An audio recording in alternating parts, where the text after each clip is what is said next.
Resapel pengurus Lembaga Hukum Ikatan Warga Indonesia telah dilaksanakan di Rumah Makan Ampera di Jalan Gading 1, Kabupaten Bandung, Jawa Barat.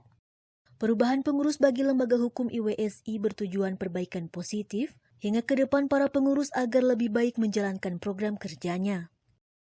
Seperti halnya bekerja sama dengan pengadilan melalui program pos bantuan hukum atau Posbakum untuk melayani masyarakat yang tidak mampu.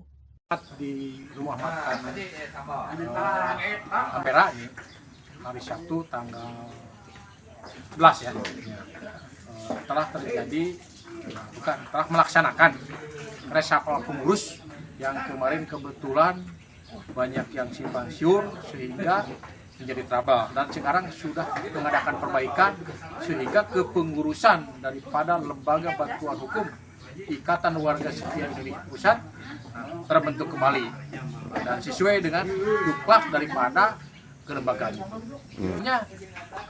Sekarang kemarin kurang baik, misalnya harapan dari kurang baik sekarang menjadi lebih baik, dan mudah-mudahan ke depan LBH IWSI ini lebih maju dan banyak juga daripada masyarakat yang ingin meminta bantuan kepada kita, sehingga karena lembaga bantuan hukum ini adalah merupakan menampung daripada masyarakat yang tersandung hukum yang tidak mampu, beda dibandingkan dengan